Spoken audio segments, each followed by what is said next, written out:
Bonjour à tous. Pour ceux qui ne me connaissent pas, moi c'est Joël Assi. Cette vidéo consiste à vous montrer avec le logiciel SketchUp, non, excusez, avec le logiciel Twinmotion, comment créer une image. C'est-à-dire vous avez terminé un projet sur un logiciel de 3D, soit SketchUp ou Revit, et vous voulez maintenant créer une image pour montrer soit peut-être à votre patron, à un ami, pour pouvoir apprécier le travail que vous avez réalisé. Pour ce faire, tout d'abord, je vais importer un projet que j'ai créé à partir du logiciel SketchUp pour vous montrer comment ça marche. Et vous allez voir, on va juste patienter jusqu'à ce que l'image charge. Après avoir fait ça, n'oubliez surtout pas de modifier ici. Mettez toujours l'option voiture pour pouvoir vous déplacer plus vite dans votre scène. Genre, lorsque vous appliquez l'option voiture, votre déplacement est très rapide. Vous voyez, c'est comme ça.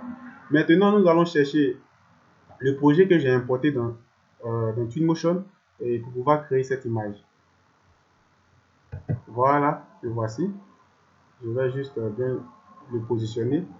Lorsque vous appuyez A sur votre touche de clavier, c'est pour descendre, E c'est pour monter, Z c'est pour avancer, D juste à gauche.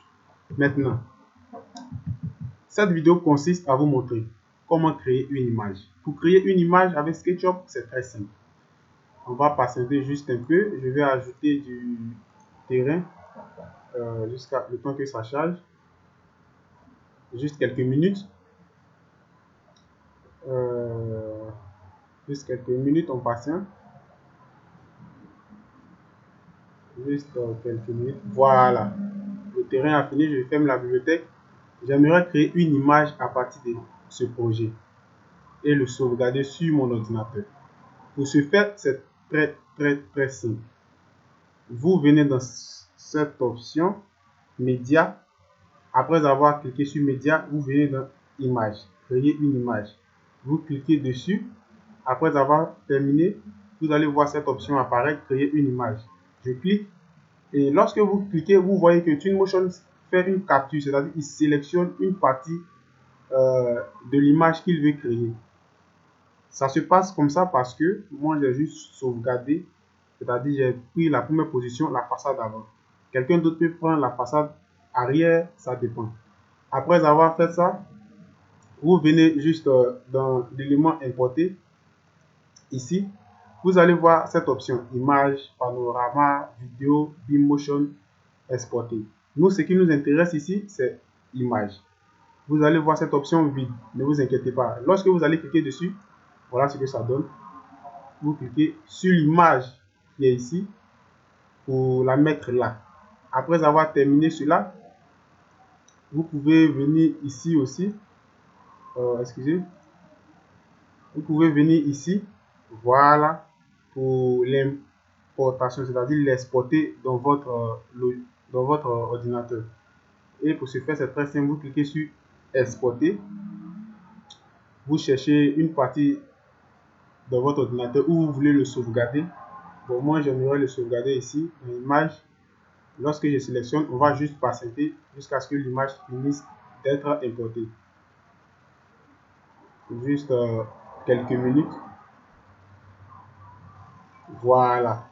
L'importation a été terminée. On va chercher l'image. Je clique dessus pour vous montrer. Voilà. Voilà ce que ça donne. Le projet SketchUp que j'ai importé sur Twinmotion, que j'ai créé aussi l'image après avoir terminé le travail, voilà ce que ça donne. Et dans ce projet, ne vous inquiétez pas, je n'ai fait aucune modification. Ça a été juste un projet que j'ai importé pour vous montrer comment ça se passe. Parce que je sais que les gens me demandent, mais pourquoi ton sol est si haut? Pourquoi la maison est si haut? C'est juste vous montrer comment ça marche. Et un autre élément que j'aimerais ajouter, car il y a des gens qui m'ont écrit sur ma page Facebook euh, pour des petits soucis d'ordinateur. Pour pouvoir travailler normalement avec des logiciels d'architecture, vous devez avoir un ordinateur vraiment puissant. C'est-à-dire, soit avec un bon processeur NVIDIA, Intel ou AMD. Et la deuxième question était, les gens confondent mémoire RAM avec carte vidéo. La mémoire RAM n'est pas la carte vidéo. La carte vidéo, c'est celle-là qui te permet de jouer les jeux sur vos ordinateurs. C'est celle-là qui te permet d'embellir encore plus vos rendus. Donc, les caractéristiques minimum que je peux vous accorder, avec 8 Go de RAM, avec au minimum 2 Go de carte vidéo, avec un processeur qui tourne à 2.5 jusqu'à au mode turbo 3. Ou 3.20, 3.40.